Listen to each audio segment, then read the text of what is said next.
She was a child star the industry took for granted. Then she did something that would change the music business forever.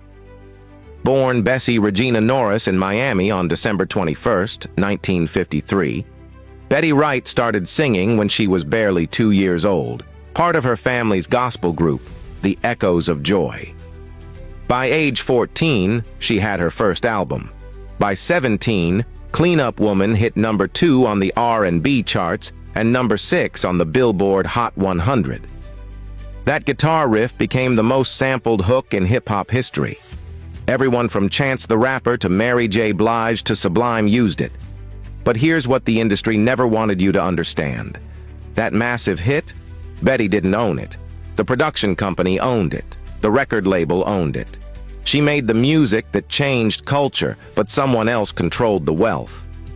By 1976, as according to Grammy.com documentation, she won the Grammy Award for Best R&B Song for composing Where Is the Love, co-written with producers Harry Wayne Casey and Richard Finch of KC and the Sunshine Band. She had the talent, she had the vision, she had the credentials, but she kept watching the same pattern repeat. Make hit after hit. Watch the label rake in the profits. Get paid a fraction.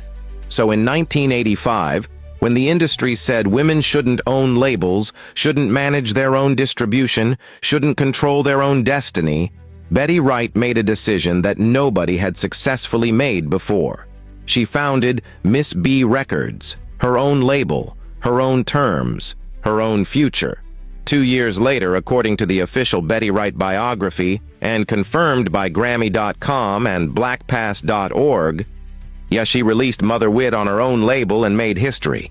The first black woman artist in the United States to achieve gold certification on her own record label, not on somebody else's imprint, not sharing ownership with a corporation, entirely hers.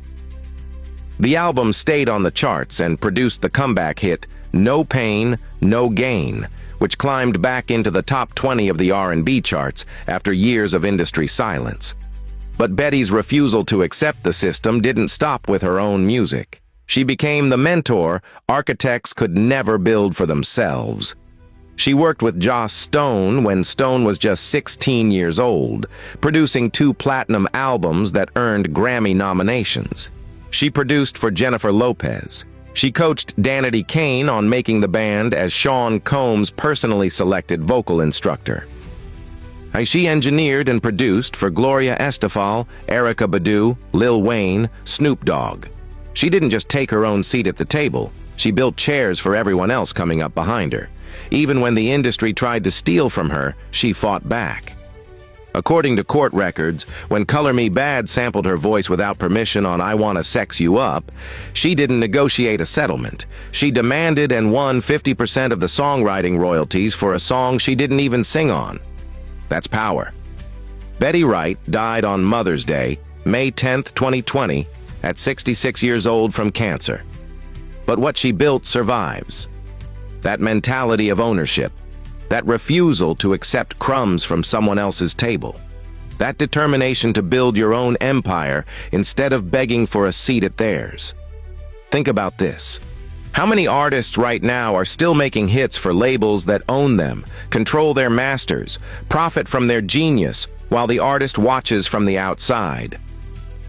Betty Wright showed us the blueprint. She didn't just sing cautionary tales about love and heartbreak. She lived them out in the music industry and built the answer. So here's my question for you.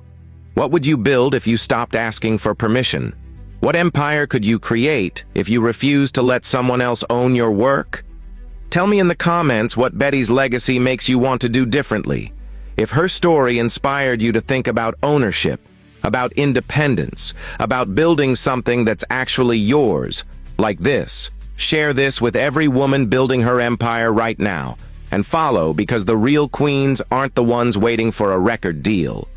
They're the ones building the whole system.